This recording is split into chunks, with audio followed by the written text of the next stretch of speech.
안녕하세요. 부천성인문예학교 차오름반 사회 수업을 시작하겠습니다. 우리는 지난 시간에 삼국의 성립과 발전에 대해서 공부했는데요. 여기서 삼국이란 백제, 고구려, 신라를 말하죠. 그런데 이 세 나라 중에서 신라가 삼국을 통일하게 됩니다.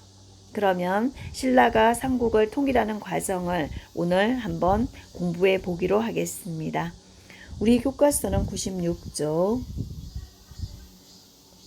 통일 신라와 발해, 새로운 나라가 등장하죠. 발해라는 나라. 삼국이 통일하는 과정에서 새로운 발해라는 나라가 등장하게 되는데 어떻게 발해라는 나라가 등장하는지도 유심히 살펴보시기 바랍니다. 그러면 중국 당과, 중국에는 당이라는 나라가 있었어요. 중국의 당과 연합을 한 신라가 중국에 있는 당과 당나라와 손을 잡고 백제와 고구려를 공격해서 두 나라를 멸망시켰다.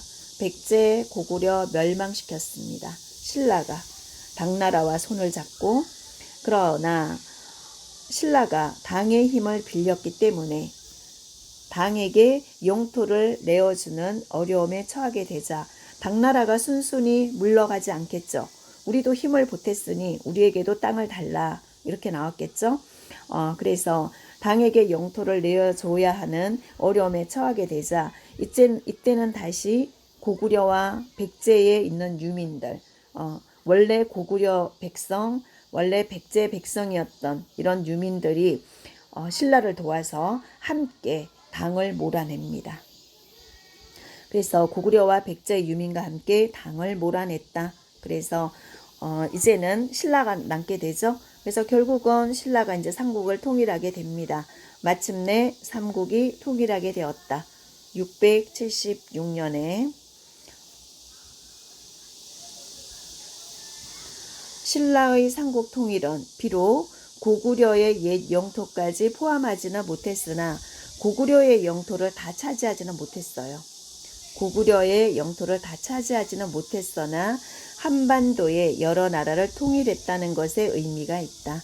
한반도를 처음으로 통일한 나라가 신라가 되겠죠. 여기서 발해라는 나라가 등장을 하는데, 발해는 대조영이라는 사람이, 대조영이 고구려의 유민을 중심으로 중국의 말갈족과 함께 세운 나라입니다. 왜 대조영이 고구려 유민을 중심으로 발해라는 나라를 세울 수 있었을까요? 우리 지도에서 한번 보겠습니다. 신라가 삼국을 통일을 하는데 옛 고구려 땅인 여기까지 차지를 못하죠. 신라가 여기까지만 통일을 했어요. 밑에 부분만. 그러다 보니 여기에 남아있는 누가 있었겠어요? 고구려 사람이 있었겠죠. 고구려 땅이었으니까 고구려에 남아있던 백성이라고 해서 남을 유자를 써서 유민이라고 합니다. 고구려 유민 중에 대조영이라는 사람이 있었어요. 이 사람이 고구려 유민과 중국 땅에 있는 말갈족이라는 말갈족을 함께 합쳐서 새로운 나라를 만듭니다. 이 나라가 발해예요. 그래서 발해는 전혀 다른 나라가 아닌 거죠. 고구려 유민이 주축이 되어서 중국의 말갈족과 함께 세운 나라가 발해입니다. 그래서 고구려 유민이 세운 나라라고 해도 되겠죠. 그래서 남아있던 고구려 백성들이 세운 나라가 발해라고 봐도 되겠습니다. 고구려를 개성해서, 왜냐하면 고구려 유민들이었기 때문에 고구려를 개성해서 고구려의 옛 영토를 회복해 나가고자 했다. 9세기에 이르러서는 동쪽의 융성한 나라라는 뜻의 해동성국이라고 불릴 만큼 이때 해동성국이라고 하는 것은 동양에 떠오르는 해와 같다. 굉장히 발전할 가능성이 있는 그런 나라를 말하겠죠. 그래서 동쪽의 융성한 나라라는 뜻으로 해동성국이라고 불릴 만큼 아주 강력한 국가로 성장했습니다. 발해가. 네, 그렇게 해서 세워진 나라가 발해죠. 그래서 우리 지도에서 발해가 9세기에 성장했을 때 얼마나 많은 영토를 차지했냐면 원래 여기까지가 고구려 땅이었는데 고구려 유민이 여기까지 다 차지하는 이렇게 큰 나라를 세웠습니다. 그래서 해동성국이라고 불리었죠. 발해가 이렇게 넓은 영토를 차지했었다. 이렇게 해서 삼국이 통일하게 되는 과정과 발해라는 나라가 생겨나게 된 그런 원인까지 살펴보았습니다. 그러면 97쪽으로 가서 한번 문제를 통해서 정리를 해보겠습니다. 97쪽 생각 따지기. 1번 각 나라와 관계 있는 왕을 바르게 연결해 봅시다. 먼저 고구려의 왕 누가 있을까요? 고구려의 왕은 북쪽으로 영토를 넓혔던 광개토 대왕이 있죠. 광개토 대왕의 아들이 장수왕이었어요. 장수왕은 남쪽으로 영토를 넓혔죠. 그 다음에 백제 하면 백제 전성기의 왕은 건초고왕입니다. 건초고왕. 그 다음에 신라의 왕은 진흥왕이죠. 신라 전성기의 왕은 진흥왕. 그 다음에 발해를 세운 사람은 대조영이었습니다. 고구려 유민이었던 대조영이 말갈족을 합쳐서 발해라는 나라를 세워서 9세기에는 해동성국이라고 불릴 만큼 아주 넓은 영토를 차지했었죠. 다음 2번 보기에서 해당하는 나라를 골라 괄호 안에 써 봅시다. 고구려, 백제, 신라, 가야 중에서 골라서 써 넣으면 되겠습니다. 1번 삼국 중 가장 먼저 국가의 깃털을 마련한 나라. 삼국 중에서 가장 먼저 전성기를 이뤘던 나라는 백제죠. 백제가 가장 먼저 전성기를 이루었습니다. 두 번째, 가장 늦게 국가체제를 갖추었지만 삼국을 통일한 나라.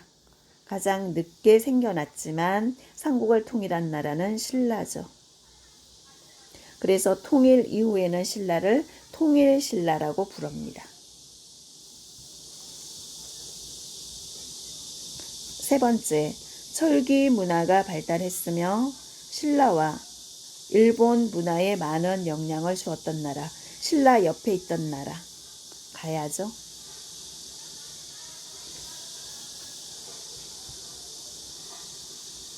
네, 가야입니다. 가야. 철기 문화가 발달했어요. 가야는. 그 다음에 3번. 발해에 대한 설명으로 옳은 것에 동그라미 표를 해봅시다. 대조영과 고구려 유민들이 중심이 되어 세워졌다. 그렇죠? 고구려 유민이었던 대조영이 말갈족을 합쳐서 세운 나라가 발해입니다. 한강 유역을 중심으로 발달했다. 한강은 아니죠. 발해는 북쪽이었기 때문에 한강은 아닙니다. 9세기에는 해동성국이라고 불릴 만큼 아주 강한 국가였고 영토도 넓게 차지했었죠. 발해가 맞습니다.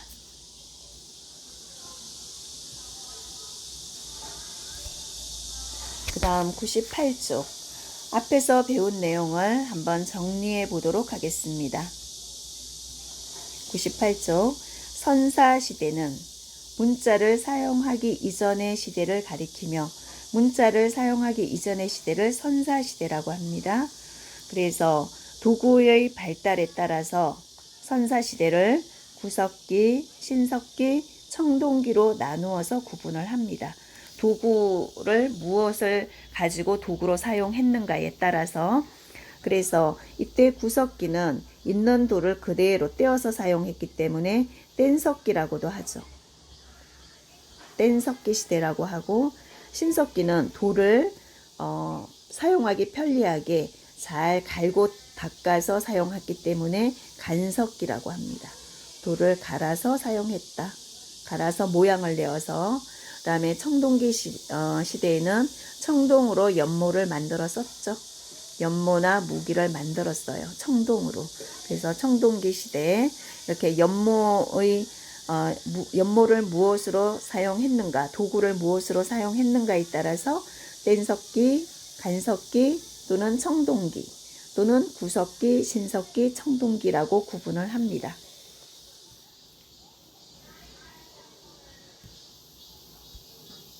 그 다음 우리나라 최초의 국가는 고조선이죠. 고조선은 청동기 문화를 기반으로 세워졌고 당군 왕검이 다스렸습니다. 당군 왕검. 그 다음에 3번 삼국원. 삼국원 백제, 고구려, 신라를 말하죠. 국가의 깃털을 세워서 서로 경쟁하고 교류하면서 성장 발전해 나갔다. 그래서 제일 먼저 전성기를 이룬 나라가 백제였는데 백제의 전성기 왕은 곤초고왕입니다. 4세기죠. 4세기. 그 다음에 5세기에는 고구려가 전성기를 누렸는데요. 이때의 왕은 광개토대왕입니다. 그 다음에 6세기에 제일 늦게 전성기를 맞게 되죠. 신라 진흥왕 때 가장 전성기를 맞게 됩니다. 그 다음 4. 신라의 삼국통일은 비록 고구려의 옛 영토까지 포함하지는 못했지만 고구려의 옛 영토를 다 차지하지 못해서 이 땅에 발해라는 나라가 세워지죠. 고구려 유민 대조영이 발해라는 나라를 세웁니다. 그래서 신라가 삼국의 모든 영토를 다 차지하지는 못했어요. 고구려의 옛 영토를 포함하지는 못했지만 한반도의 여러 나라를 통일했다는 것에 의미가 있다. 그 다음 5번 발해는 대조영이 세운 나라로 고구려를 개성했다. 고구려의 옛 땅에 대조영이라는 사람이 발해라는 나라를 세워서 고구려를 개성했습니다. 네, 이렇게 해서 그동안 배웠던 내용을 정리도 해 보았습니다. 네, 오늘은 삼국통일 과정과 그 다음에 삼국통일 과정에서 생겨난 발해까지 알아보았습니다. 여러분 고생하셨습니다. 오늘은 여기까지입니다. 감사합니다.